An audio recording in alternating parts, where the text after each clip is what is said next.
Welcome back, everyone, to another deep dive. Today, we're heading to ancient India. Ancient India. We're going to be unearthing the legacy of the Mauryan Empire, and it's fascinating. Oh, it's an exciting one. Yeah, it's not just how this empire rose and fell, but it's about the impact it had on everything that came after. It's like its influence just echoed through the centuries, Yeah. shaping the kingdoms and empires that followed. It's remarkable, isn't it? It's like finding this blueprint for success that just gets passed down and adapted through generations of builders. And that's what we're going to explore today. We'll be uncovering how Mauryan innovations in administration, culture, and law became the foundation for later Indian political and social structures. It's quite a story. Oh, I'm ready to excavate.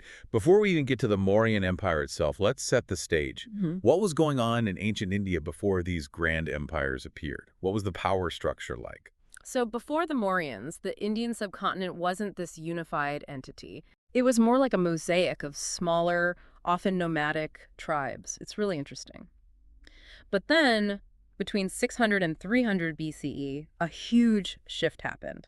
This was the rise of the Mahajanapadas. Mahajanapadas. Yeah, it's a mouthful, isn't it? Think of them as a collection of powerful kingdoms, the ones who really laid the groundwork for the empires that followed. Okay, so the Mahajanapadas, they were like the first versions of large-scale governance in ancient India, like the prototypes. Yeah, exactly. Prototypes, that's a great way to put it. What led to this shift from scattered tribes to these more organized kingdoms? It was a bunch of things coming together, but one of the key drivers was this change from nomadic life to settled agriculture. As communities started farming more and settling down, they needed better ways to manage resources and resolve disputes, keep things in order. The Mahajanapadas, they came about in response to these evolving needs. It's like going from a small startup to a massive corporation. Absolutely. Suddenly you need these different departments, you need legal teams, and a whole structure to keep everything running smoothly. Exactly.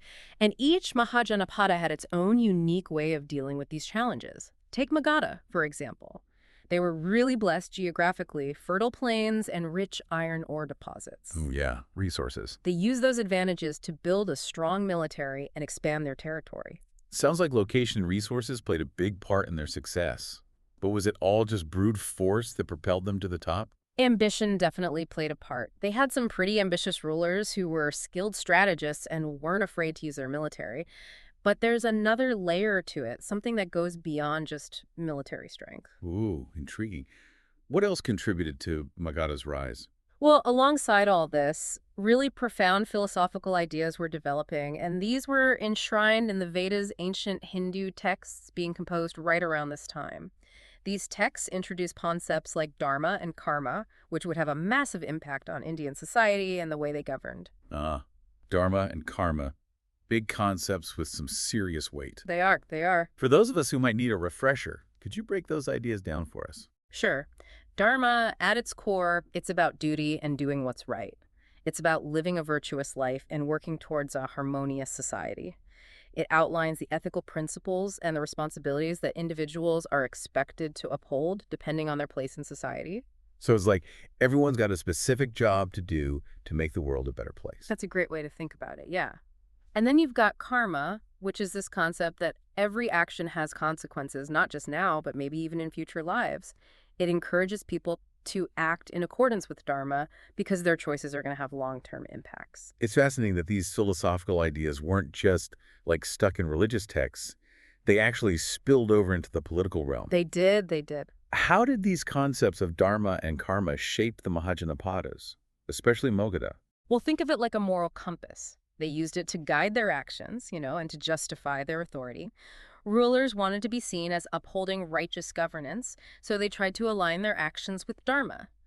This moral dimension, it added another layer to their rule, you see. It wasn't just about conquering and controlling, it was about being just and ethical, too. So it was more than just muscle. It was about ruling fairly and in line with these deeply held principles. It sounds like the Mahajanapadas were setting the stage for a more ethical approach to governance. They were indeed, and this is where the comparison with the Mauryan Empire becomes really intriguing. The Mauryans, they inherited this complex blend of political structures, philosophical ideas, and social dynamics. The question is, how did they build on these foundations to create an empire that left such a lasting mark? The Mauryan Empire, they emerged in the 4th century BCE, and they inherited this whole tapestry of political and philosophical ideas from the Mahajanapadas. But what really sets them apart, is how they took all of that and created a super sophisticated and influential model of governance. So they weren't just copying what the Mahajanapadas had done. They were innovating and building on top of those structures. Exactly. Take their administrative system, for example. The Mauryans, they took this concept of centralized authority, and they elevated it to a whole new level. They divided their empire, this vast empire, into provinces, and each province had a governor appointed by the emperor. Yeah. And this created a really clear hierarchy of officials, which ensured that orders and information could flow efficiently from the center all the way out to those far reaches of the empire. That sounds pretty familiar, a pyramid-shaped organization with clear lines of authority. Yeah. But was it really that groundbreaking back then? Oh, it was a remarkable accomplishment in terms of organization. We're talking about an empire that stretched over a huge, huge area, from Afghanistan in the west all the way to Bangladesh in the east.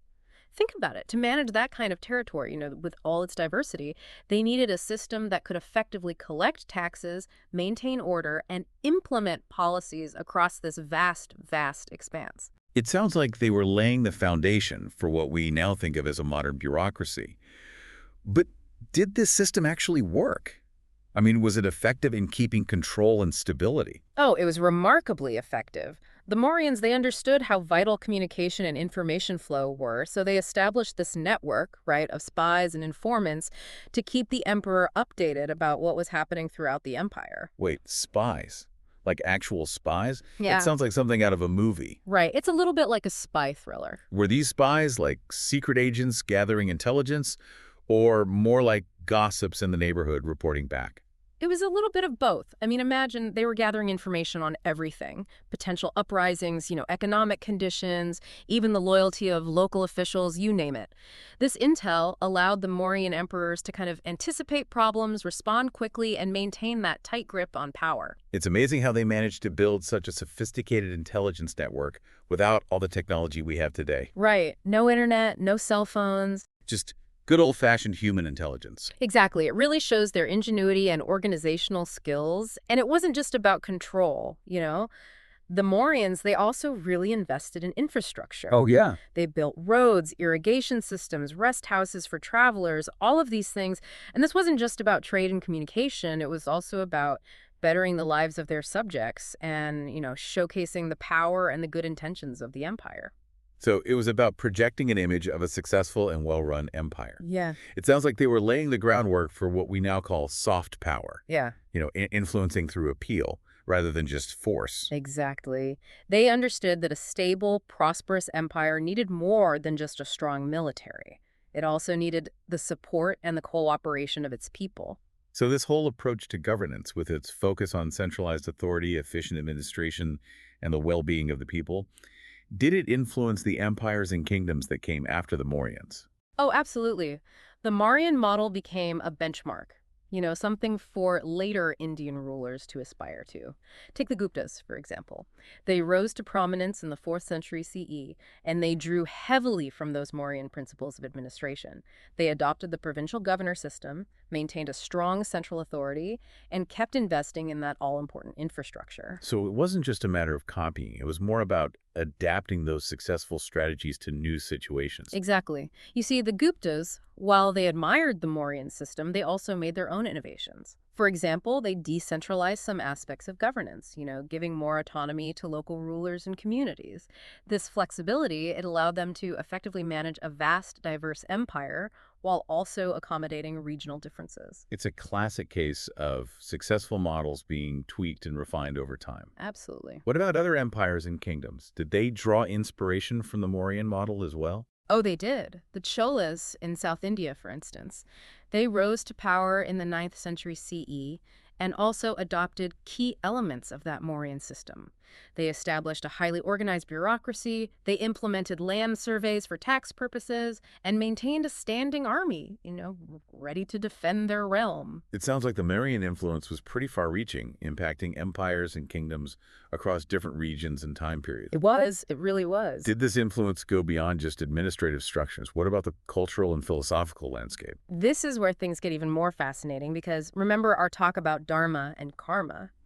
Well, these concepts, deeply rooted in the Vedas and embraced by those Mahajanapadas, they continued to shape the ethical and moral fabric of later Indian societies. So the Mauryans, they weren't just building roads and collecting taxes, they were shaping the values and beliefs that formed the bedrock of their empire. How did this play out in their rule? Well, Emperor Ashoka, he ruled the Mauryan Empire from 268 to 232 BCE, and he's a pivotal figure in this story. He went through this profound transformation. Right. After witnessing the horrors of war firsthand, he embraced Buddhism and dedicated himself to spreading its message of peace and compassion. Yeah, this is ringing a bell. Didn't we learn about this in history class? Wasn't Ashoka famous for those rock edicts, the ones inscribed all across his empire? What exactly did those edicts say? They were basically proclamations outlining his vision for a just and compassionate society. You see, they promoted nonviolence, tolerance for different religions, and ethical behavior in every aspect of life. Ashoka, he didn't just see dharma as this religious principle, he saw it as a guiding light for good governance. So he wasn't trying to force everyone to become Buddhist. No. It was more about promoting a universal set of values that everyone could follow. Precisely. He believed rulers' duty was to ensure the well-being of his people, not just materially, but also spiritually. He built hospitals, dug wells, planted trees, and really encouraged the development of education and healthcare systems. It sounds like he was way ahead of his time with all that focus on social welfare and the environment. He really was. But did this vision, of a dharmic society, of a ruler who's totally committed to the well-being of his people, did it stick? Did it have a lasting influence? Ashoka's reign, it became a blueprint for rulers that followed him. His emphasis on dharma, on righteous governance, on the importance of moral conduct, these ideas resonated for centuries. They shaped ideals of kingship and really influenced political thought throughout India. So the Mauryan Empire wasn't just about creating a powerful state. It was about establishing this moral framework for ruling, one that emphasized ethical behavior, compassion, and the well-being of all. It's incredible how those ideas born in ancient India are still relevant today. Absolutely, and the story doesn't end there. We've talked about the administrative and cultural legacies of the Mauryan Empire, but there's another fascinating aspect we need to look at: their influence on law and justice. How did their legal innovations shape later empires and kingdoms? It's a really interesting question. It's amazing to think about how these ancient empires weren't just focused on military power and expanding their territory. They were also trying to figure out these really complex questions of justice and social order. Oh, absolutely. How did the Mauryans approach this? Did they actually develop a formal legal system? They did. The Mauryans, they realized that a well-run empire needed clear and consistent laws to keep order and resolve disputes. Their legal system, while it was grounded in ancient traditions and customs, also brought in new ideas and innovations. So it wasn't just about writing down existing practices. Yeah. They were actually trying to create a more systematic and fair approach to justice. Exactly. They drew upon the concept of dharma. Dharma. Yeah, emphasizing fairness, impartiality, and a clear set of principles for settling disputes. They set up courts at different levels of the administration, with judges appointed by the emperor to decide cases. So were these courts open to everyone? Well, Could, like an ordinary farmer, bring a case before a Mauryan judge? there were different levels of courts, you see. Okay. Local courts for smaller disputes, and higher courts for the more complex cases or appeals. While the system, might not have been perfectly equal by today's standards, it was a big step towards a more structured and impartial judicial process. It's interesting to see how those ancient systems, even though they were different from our modern legal systems, were still wrestling with the same basic questions of fairness and accountability. Oh yeah, for sure. What about punishments? Were they harsh and random, or was there a sense of, fairness and balance in the Mauryan legal system? Well, punishments could be tough for some crimes, but the Mauryan legal system, it did emphasize proportionality. Okay. The idea was to prevent future wrongdoing. And they also understood the importance of rehabilitation. Oh. They gave convicts chances to earn back their freedom by behaving well and showing remorse. So trying to find that balance between punishment and rehabilitation, something our modern systems still grapple with. Did this focus on a formal legal system, on those principles of dharma and proportionate justice? Did it influence later Indian empires? Absolutely. The Mauryan legal system, even with changes over time, it served as a model. The Guptas, for instance, famous for their golden age of arts and culture, Right. they built on that Mauryan framework, refining it and expanding upon it. So the Guptas, they weren't just art enthusiasts, they also recognized the value of a solid legal system. Exactly. They understood that a just and equitable society, one where the laws are applied fairly and consistently, was key for economic growth, social stability, and cultural development. It's fascinating to see how these empires, often separated by so much time, were connected by these shared ideas and systems. Did this continuity extend to other areas of governance? We've talked about the Mauryan administrative system. Did later empires adopt those similar structures? They did. The Guptas, the Cholas, the Vijayanagar Empire, all of them drew inspiration from that Mauryan model of administration. They saw how effective a centralized bureaucracy was, with a clear hierarchy of officials responsible for different parts of running the empire.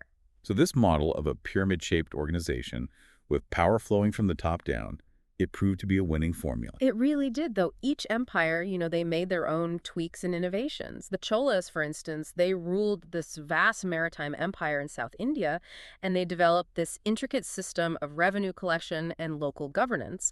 And get this, they even incorporated elements of participatory democracy. Participatory democracy in ancient India. That's pretty surprising. What did that look like in practice? Village assemblies, they played a big part in local administration, making decisions on things like irrigation, how to distribute land, and how to settle disputes. These assemblies gave regular people a chance to share their concerns and be involved in decision-making. Wow, that's quite different from the image we often have of absolute rulers with all the power. It is. It seems like these ancient systems of governance were much more nuanced and complex than we tend to imagine. Absolutely. That's what makes studying history so fascinating.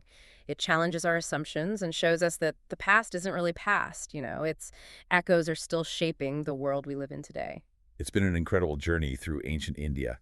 We've seen how their ideas about administration, culture, and law influenced generations of rulers, shaping the political and social landscape of the Indian subcontinent. And as we've explored these connections, it's a reminder that history isn't just names and dates. It's a tapestry of ideas, institutions, and human experiences that still resonate today. Thank you for joining us on this deep dive into ancient India.